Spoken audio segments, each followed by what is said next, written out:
வணக்கம் நேயர்களே, இது ஷர்மிளா டாக்கீஸ். நான் உங்கள் டாக்டர் ஷர்மிளா.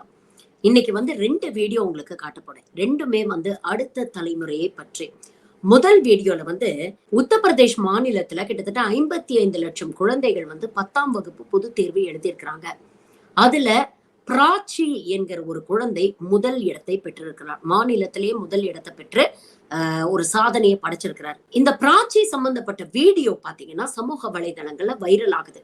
இவருடைய சாதனைக்காக இல்ல, இவருடைய தோற்றத்துக்காக. அந்த குழந்தைக்கு பாவம் ஏதோ ஒரு ஹார்மோனல் இம்பேலன்ஸ் இருக்கு போல் இருக்கு. அதனால முகத்துல அதிகம் முடி வளர்ந்திருக்கு. அந்த குழந்தை பிபிசிக்கு கொடுத்த ஒரு இன்டர்வியூவை பிபிசி தமிழ் ஊடகத்துல பார்க்க முடிஞ்சது. அந்த சின்ன கிளிப்பிங் நான் உங்களுக்கு போட சொல்றேன். I would like to thank BBC Tamil for this clipping. தன்னுடைய தோற்றத்துக்காக அந்த குழந்தைய ட்ரோல் பண்றாங்க. சின்ன குழந்தைங்க, 10ஆம் கிளாஸ் முடிச்ச குழந்தை, நல்லா படிச்சிருக்கிறா, மாநிலத்திலேயே முதல் மார்க் வாங்கியிருக்கிறா. இவ்வளவு பெரிய ஒரு சாதனையை அந்த குழந்தை நிகழ்த்தி இருக்கு.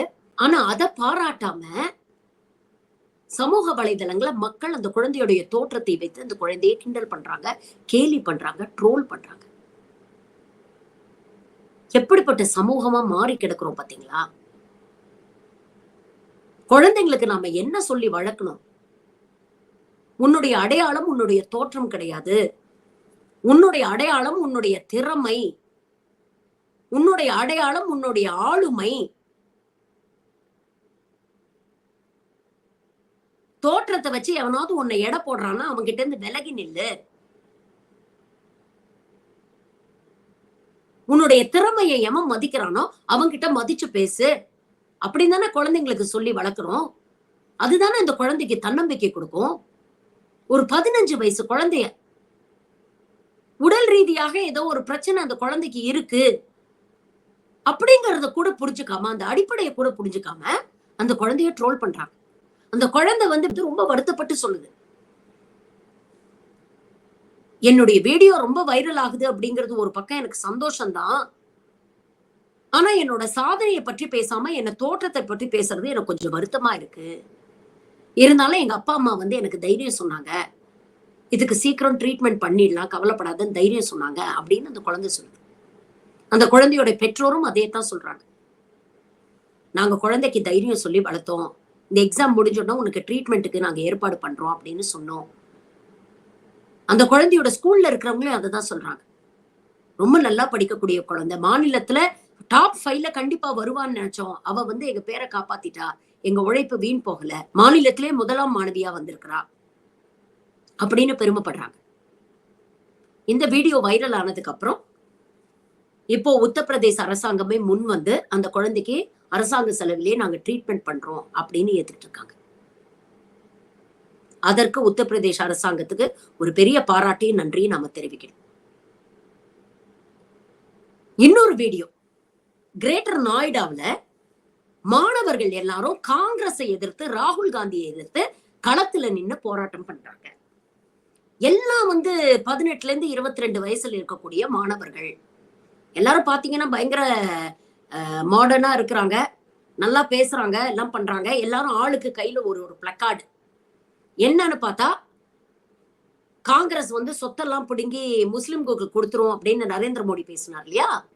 இதெல்லாம் ஸ்லோகனா எழுதி வச்சுக்கிட்டு, காங்கிரஸ் இஸ் அகெயின்ஸ்ட் விக்சித் பாரத், விக்சித் பாரத்துக்கு எதிராக காங்கிரஸ் செயல்படுகிறது, உங்க சொத்தையெல்லாம் பிடுங்கி மத்தவங்களுக்கு கொடுக்கக்கூடிய காங்கிரஸை நாங்கள் எதிர்க்கிறோம், உங்க தாலி செயினை கூட விட்டு வைக்க மாட்டாங்க, இப்படி எல்லாம் பிளக்கார்ட்ஸ், போஸ்டர்ஸ் தூக்கிட்டு இவங்க ஊர்வலம் போறாங்க.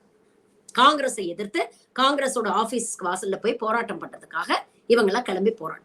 எல்லாருமே பிஜேபி ஆதரவாளர்கள், இளைஞர்கள், படித்த இளைஞர்கள். அங்க போய் ஆஜ் தக் ரிப்போர்ட்டர் ஒருத்தர் ஒரு கேள்வி கேட்கிறார். அங்க இருக்கக்கூடிய குழந்தைங்க கிட்ட கேள்வி கேட்கிறார்.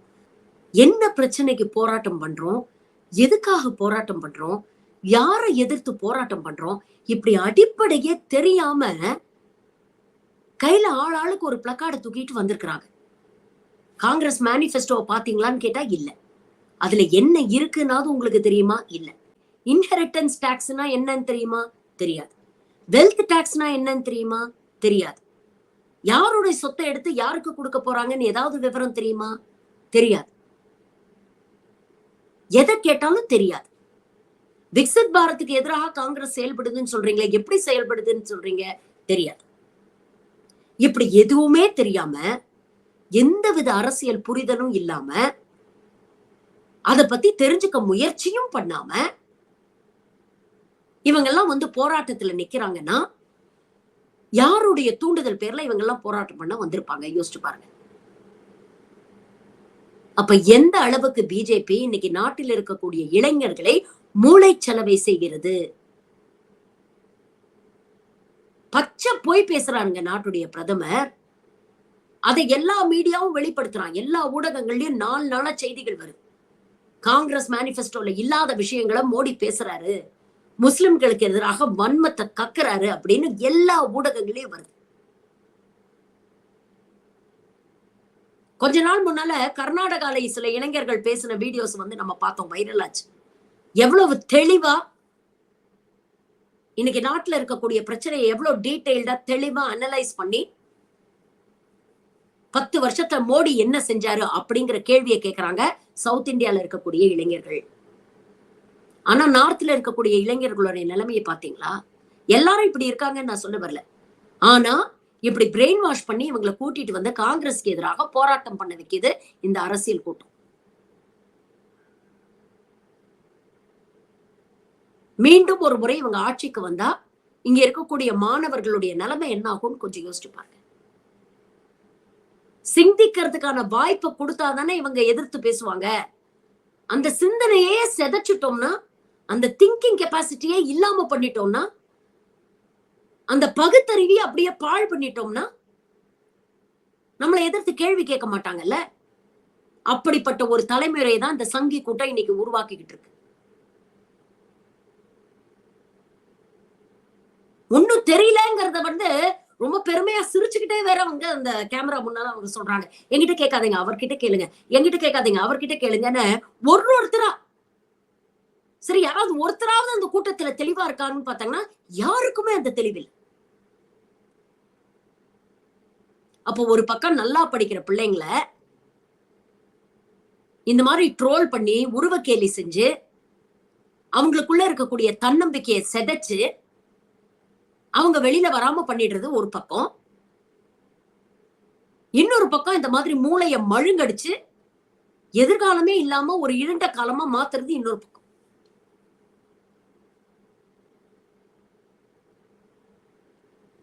இவங்க எல்லாம், இந்த இளைஞர்கள் தான் நாளைக்கு திரும்ப ஓட்டு போடுவாங்க 5 வருஷத்துக்கு அப்புறம். இப்பவே இப்படி இருக்கிறாங்கன்னா அடுத்த 5 வருஷத்துல இவங்க எல்லாம் எப்படி இருப்பாங்கன்னு யோசிச்சு பாருங்க. எப்படிப்பட்ட அடுத்த தலைமுறையை உருவாக்குகிறது இந்த சங்கி கூட்டம் அப்படிங்கிறதுக்கு இந்த 2 வீடியோவும் உதாரணம். யோசிச்சு பாருங்க. மீண்டும் ஒரு முறை இந்த சங்கி கூட்டம் ஆட்சி பண்ணணுமா? நாம முடிவெடுத்துட்டோம்.